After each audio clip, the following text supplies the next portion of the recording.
Bonjour et bienvenue sur cet atelier vidéo. Je me présente, je m'appelle Nordine, médiathécaire à la médiathèque Elsa Triolet de Villejuif. Aujourd'hui, nous allons découvrir ensemble comment créer notre propre jeu vidéo de A à Z. Mais alors pourquoi apprendre à créer des jeux vidéo? Il y a deux raisons à ça. La première, c'est qu'aujourd'hui, le jeu vidéo s'est très largement démocratisé et touche absolument tous les publics, les enfants, les adolescents, les adultes, mais aussi les seniors. On retrouve le jeu vidéo sur ordinateur, sur console, mais également sur les smartphones ou les tablettes. La deuxième raison, c'est tout simplement pour comprendre comment fonctionne un jeu vidéo pour mieux appréhender ce média. Nous allons découvrir à travers cet atelier tout le processus créatif d'un jeu vidéo ainsi que certains de ses plus emblématiques métiers. Pour créer notre jeu vidéo, nous allons nous inspirer de Pong. Pong est un jeu vidéo qui a été créé à la fin des années 70 et qui a été pratiqué par toute une génération de joueuses et de joueurs. Alors pourquoi Pong? Eh bien tout simplement parce que son système de jeu est très simple à reproduire et permet malgré tout de s'amuser seul ou à deux. Pour créer notre jeu vidéo, nous allons utiliser un logiciel qui s'appelle Scratch. Scratch est un logiciel libre et gratuit, disponible sur tous les systèmes d'exploitation, que vous soyez sous Windows, sous macOS ou sous GNU Linux.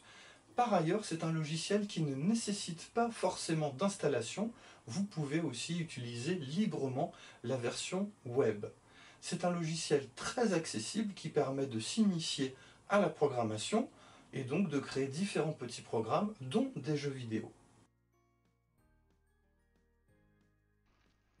Alors pour créer notre jeu vidéo, tout d'abord nous allons devoir nous rendre sur le site officiel de Scratch à l'adresse suivante scratch.mit.edu et vous allez normalement arriver sur ce que vous pouvez voir actuellement à l'écran. Si vous avez déjà un compte sur Scratch, il suffit de cliquer sur se connecter en haut à droite, puis d'entrer à cet endroit votre nom d'utilisateur, votre mot de passe et enfin de cliquer sur le bouton se connecter. Si vous n'avez pas de compte, vous pouvez en créer un. Pour cela, vous cliquez sur le bouton rejoindre Scratch et vous allez devoir entrer un certain nombre d'informations. Alors tout d'abord, il va falloir créer un nom d'utilisateur. Comme c'est indiqué, on vous conseille de ne pas utiliser votre vrai nom, donc il faut utiliser ce qu'on appelle un pseudonyme, un surnom. Alors moi, je vais en créer un. Voilà, c'est juste pour l'exemple, hein, bien entendu, vous pouvez utiliser le pseudonyme que vous souhaitez. Ensuite, à cet endroit, vous devez créer un mot de passe. Et là, vous voyez, on m'indique que le nom d'utilisateur est déjà pris.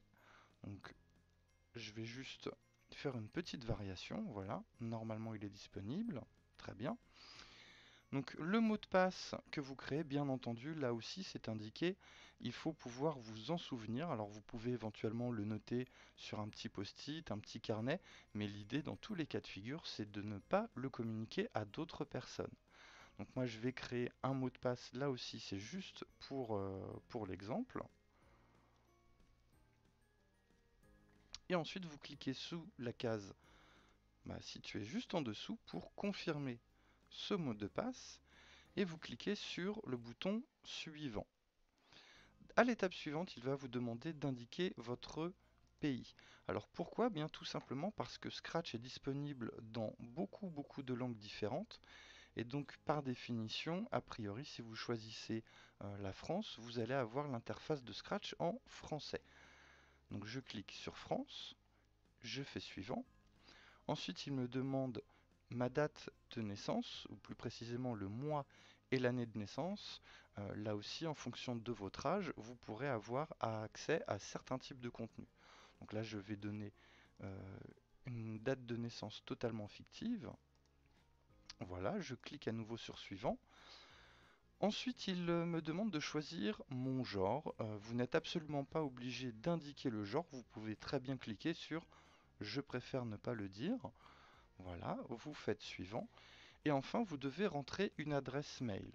Alors l'idée, bien entendu, c'est de rentrer une adresse mail valide donc que vous utilisez et à laquelle vous sachiez vous connecter Pourquoi? Parce qu'une fois que vous aurez rentré votre adresse mail ici et que vous cliquerez sur le bouton Créer votre compte, le site officiel de Scratch va vous envoyer un mail en vous demandant de cliquer sur un lien qui sera indiqué dans ce mail afin de valider votre adresse mail.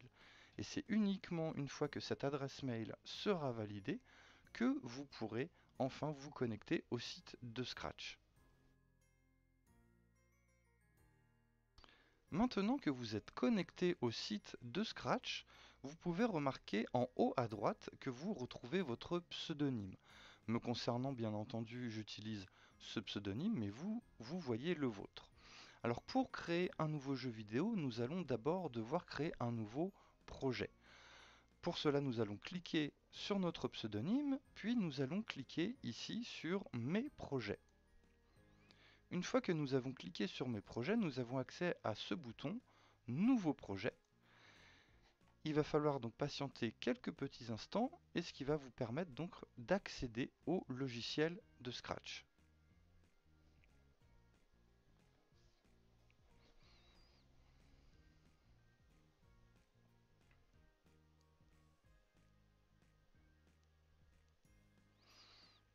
Et voilà, nous sommes connectés au logiciel Scratch.